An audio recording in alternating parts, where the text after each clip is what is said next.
మనందరం నేను మా బిగినింగ్ లో నా జాబ్ వచ్చినప్పుడు నేను పిహెచ్డి చేసి అనేది జాబ్ వచ్చినప్పుడు నేను మాట్లాడుతున్నప్పుడు నా దానిలో నిజంగా మాట్లాడుతున్న సెంటెన్స్ లో కామాలు పులి స్టాపులు ఒత్తులు దీర్ఘాలు అవి ఉండే కాదు. అంటే నేను మాట్లాడుతున్నప్పుడు కొంతమందికి అర్థమయ్యేది కాదు. కొంతమందికి వెనకాతల వాళ్ళు నన్ను ఏమనుకున్నారంటే నవ్వడం చూశాను. బిగినింగ్ లో నేను పాఠం చెప్తున్నప్పుడు మా పిల్లల్లో ఉన్నటువంటి నేను మాట్లాడుతున్నప్పుడు తప్పులు వచ్చి నా తప్పులను గమనించి కొన్ని సరి చేసుకునే సందర్భాలు కూడా ఉన్నాయి. అది నా తప్పు కాదు. నేను పుట్టే ప్రాంతంలో నేను ఉపయోగించిన లాంగ్వేజ్ అది. నా మదర్ టంగ్ తెలుగు కాదు, భగతా లాంగ్వేజ్ నా. అంటే ఇక్కడ ఉద్దేశం ఏంటంటే అటువంటి లాంగ్వేజెస్ ఏవైతే ఉన్నాయో ఇక్కడ మన వైస్ ఛాన్సలర్ గారు ఇక్కడ ఉన్నటువంటి ఆంధ్రాలో ఉన్నటువంటి 19 తెగలు ఇక్కడ మొత్తం చూసుకున్నట్లయితే 34 తెగలు ఉన్నాయండి. 34 తెగలు ఉన్నాయి. ఇక్కడ 1977 లో 30 తెగలు ఉండేవి. 77 లో ఏం చేశారంటే లంబాడి, యానాది, ఎరుకలను 3 తెగలను చేర్చారన్నమాట.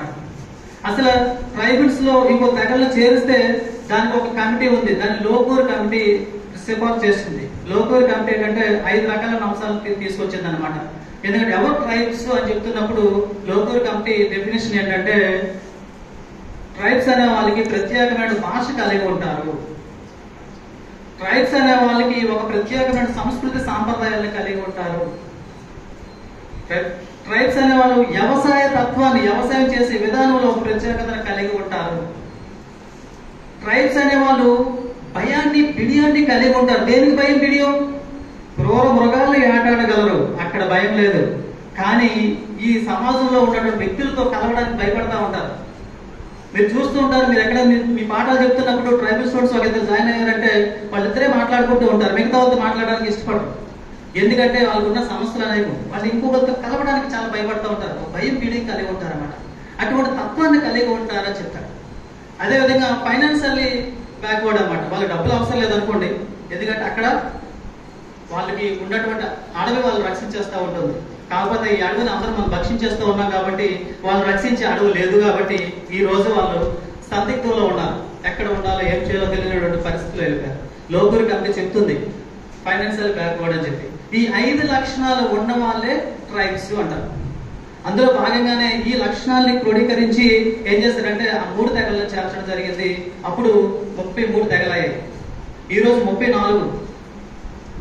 2012లో ఏం చేశారంటే లక్కల, బుడబుక్కల, దులియ, పైక అనే ఈ 3 కలిసి ఒక తెగగా తీసుకొచ్చి వీళ్ళు సంచార జాతులు,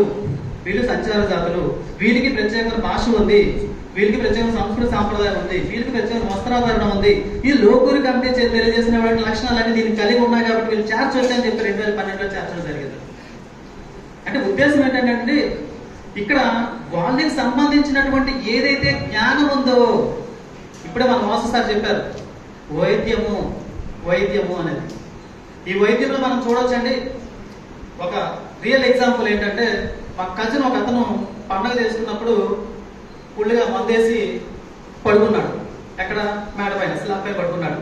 పడుకుంటే దానికి ఇది లేదు, సపోర్టింగ్ వాల్ లేదు. వాడు ప్రశాంతంగా ఫుల్ మందేస్తే ఏమవుతుంది? చూస్తూ వస్తుంది. ఫుల్ వేసాడనమాట. వాడు మత్తులో కింద నడిచాడనమాట. నడుస్తున్నప్పుడు ఏ కాలు అయితే కిందన పడిందో ఆ కాలు కాస్త ఇలా పైకి వచ్చింది. అప్పుడు మెలుగు వచ్చిందానికి నేనేదో పోయిందని. మత్తులో ఉన్నాడు కదా, మత్తులో ఉన్నాడు. అప్పుడు కేసీహెచ్ తీసుకెళ్తే మేము ఏమీ చేయలేము, దాన్ని అతకడం అసాధ్యము, ఏమీ చేయలేము అన్నారు. వెంటనే ఒక అతను ఏం చెప్పారంటే ఏం పర్లేదు, మీరు తీసుకురండి అన్నారు.